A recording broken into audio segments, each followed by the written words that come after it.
ಚಿಂತಾಮಣಿಯಲ್ಲಿ ಸಂತಾನಹರಣ ಚಿಕಿತ್ಸೆ ಬಳಿಕ 23 ವರ್ಷದ ಬಾಣಂತಿ ಜಿಎನ್ ನರ್ಮದಾ ಸಾವನ್ನಪ್ಪಿದ ಘಟನೆ ಆತಂಕಕ್ಕೆ ಕಾರಣವಾಗಿದೆ. ವೈದ್ಯರ ನಿರ್ಲಕ್ಷ್ಯವೇ ಸಾವಿಗೆ ಕಾರಣ ಎಂದು ಕುಟುಂಬಸ್ಥರು ಗಂಭೀರವಾಗಿ ಆರೋಪ ಮಾಡಿದ್ದಾರೆ. ಮೃತಳ ಕುಟುಂಬಸ್ಥರು ಆಸ್ಪತ್ರೆ ಎದುರು ಶವವನ್ನ ಇಟ್ಟು ಪ್ರತಿಭಟನೆಯನ್ನ ನಡೆಸಿದರು. ಚಿಕಿತ್ಸೆ ವೇಳೆ ಕರುಳಿನ ಭಾಗದಲ್ಲಿ ಸೋಂಕು ಉಂಟಾಗಿದೆ ಎಂದು ಆರೋಪಿಸಲಾಗಿದೆ. ಏಪ್ರಿಲ್ 23ರಂದು ಸರ್ಕಾರಿ ಮಹಿಳಾ ಮತ್ತು ಮಕ್ಕಳ ಆಸ್ಪತ್ರೆಗೆ ದಾಖಲಾಗಿದ್ದರು. ಎರಡನೇ ಮಗುವಿನ ಹೆರಿಗೆ ಬಳಿಕ ಸಂತಾನಹರಣ ಚಿಕಿತ್ಸೆ ಮಾಡಲಾಗಿತ್ತು. ಮೇ 7ರಂದು ಆಸ್ಪತ್ರೆಯಿಂದ ಡಿಸ್ಚಾರ್ಜ್ ಮಾಡಲಾಗಿತ್ತು ಎಂದು ತಿಳಿದುಬಂದಿದೆ. ಮೇ 10ರಂದು ರಾತ್ರಿ ಆರೋಗ್ಯ ಹದಗೆಟ್ಟು ಮತ್ತೆ ಆಸ್ಪತ್ರೆಗೆ ದಾಖಲಾಗಿದ್ದರು. ಚಿಕಿತ್ಸೆ ಫಲಕಾರಿಯಾಗದೆ ಬಾಣಂತಿ ಮೃತಪಟ್ಟಿದ್ದಾರೆ.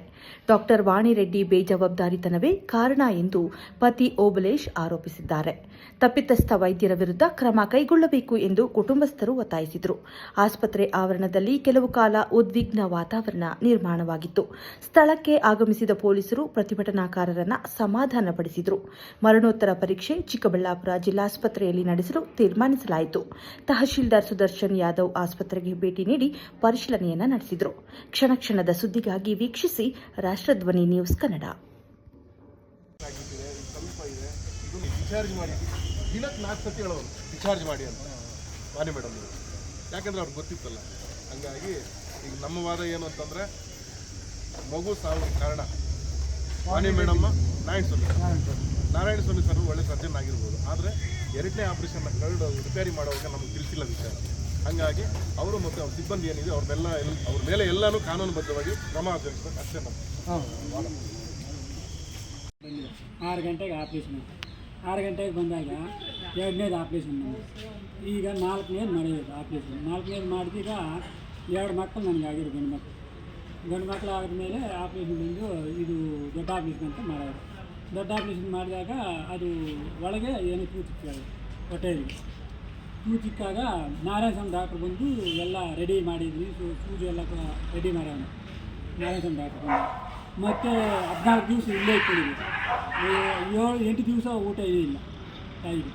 ಮಗುಗೆ ಆಗಲೇ ಎಲ್ಲಿಂದ ಬಂದು ಅಂದಾಗ ನನ್ನ ಮೇಲೆ ಸಿಸ್ಟರ್ಗಳೆಲ್ಲ ಅವಾಜ್ ಹಾಕಿದ್ಮೇಲೆ ಮತ್ತೆ ನಾನು ಬೈದಾಗ ನಾರಾಯಣ ಸ್ವಾಮಿ ಡಾಕ್ಟ್ರು ಬಂದು ಮತ್ತೆ ಈ ಥರ ಎಲ್ಲ ನಾನು ಆಪ್ರೇಷನ್ ಮಾಡಿದಾಗ ವಾಣಿ ಮೇಡಮ್ ಅವರು ಕಟ್ ಮಾಡಿದರು. ನಾನೆಲ್ಲ ರೆಡಿ ಮಾಡಿದ್ದೀನಿ.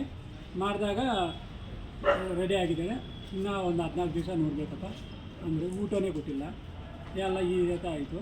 ಮತ್ತು ಗುರುವಾರ ಸಾಯಂಕಾಲ ಬಂದು ಎಲ್ಲ ಡಾಕ್ಟ್ರು, ಸಂತೋಷ್ ಡಾಕ್ಟ್ರು ಎಲ್ಲ ಸ್ಟಾಫ್ ಎಲ್ಲ ಬಂದು ಮಾತಾಡಿ ಎಲ್ಲ ಆರಾಮಾಗೈತಪ್ಪ, ಎಲ್ಲ ಫೋಟೋ ನೋಡು, ಎಲ್ಲ ವಾಸಿ ಆಗಿದೆ, ಈಗ ಕರ್ಕೊಂಡು ಹೋಗ್ಬೋದು. ನಾನು ಸಾಯಂಕಾಲ ಹಿಂಗೆ ಸ್ನಾನ ಮಾಡಿಲ್ಲ, 15 ದಿವಸ ಮೇಲೆ ಆಗಿತ್ತು ಸ್ನಾನ ಮಾಡಿಲ್ಲ. ನಾನು ಕರ್ಕೊಂಡು ಹೋದೆ. ಮತ್ತು ರಾತ್ರಿ ಭಾನುವಾರ ರಾತ್ರಿ ಏನಾಯ್ತಂತೆ, ಸೊಂಟ ನೋವ್ತಾಯ್ತಂತೆ. ಮತ್ತು ಹಾಸ್ಪಿಟ್ಲಿಗೆ ಬಂದು ಹಾಸ್ಪಿಟ್ಲಲ್ಲಿ ಒಳಗೆ ಹೋಗಿ ತೀರೋಯ್ತು. ಇದು ಆಪ್ರೇಷನ್ ಮಾಡೋರು, ಅದರಲ್ಲಿ ಏನು ಮಾಡಿದ್ರು ಗೊತ್ತಿಲ್ಲ. ಆಪ್ರೇಷನ್ ಮಾಡೋರೆ ಇದೆಲ್ಲ ಹೇಳ್ತಾವ, ಇಲ್ಲೊಂದು ಮಾಡೋರು ಮಾಡಿಬಿಟ್ಟು ಇದು ನಮಗೆ ಏನು ಗೊತ್ತಾಗಿಲ್ಲ ಅಂತ ಎಲ್ಲ ನಮ್ಗೆ ಗೊತ್ತಾಗಿಲ್ಲ. ನಾನು ಆವಾಜ್ ಆದಮೇಲೆ ನಾರಾಯಣ ಸ್ವಾಮಿ ಡಾಕ್ಟ್ರು ಬಂದು ಈ ಥರ ಹಿಂಗೆ ಮಾಡಿದ್ದಾರೆ, ಕಟ್ ಮಾಡಿದ್ರು, ನಾನು ರೆಡಿ ಮಾಡಿದ್ದೀನಿ, ಎಲ್ಲ ವಾಸಿಯಾಗಿದೆ, ಎಲ್ಲ ಆಸ್ಪತ್ರೆ ಬಿಲ್ಲು ಎಲ್ಲ ಆಚೆನೆ, ಎಲ್ಲ ಇದೇ ಮೆಡಿಕಲ್ ಸ್ಟೋರಲ್ಲಿ 27,000 ಮೆಡಿಕಲ್ ಬಿಲ್ಲು ಎಲ್ಲ ಹಾಕಿದ್ದೀನಿ. ಇಟ್ಕೊಂಡು ಬಂದು ಎಲ್ಲ ನಂದೆ ಸ್ವಂತ. ಇವರಿಂದ ಏನು ಕೊಟ್ಟಿಲ್ಲ, ಗ್ಲುಕೋಸ್ ಬಾಟ್ಲು ಕೂಡ ಕೊಟ್ಟಿಲ್ಲ. ಆ ಥರ ನಮ್ಗೆ ಇಲ್ಲಿ ಫಸ್ಟ್ ಆಪರೇಷನ್ ಯಾವುದು ನಾರ್ಮಲ್ ಡೆಲಿವರಿ, ಉದ್ಯಾನದಲ್ಲಿ ನಾರ್ಮಲ್ ಡೆಲಿವರಿ ಅಷ್ಟೇ. ಎಲ್ಲ 2 ಮಕ್ಕಳು ನಾರ್ಮಲ್ ಡೆಲಿವರಿ.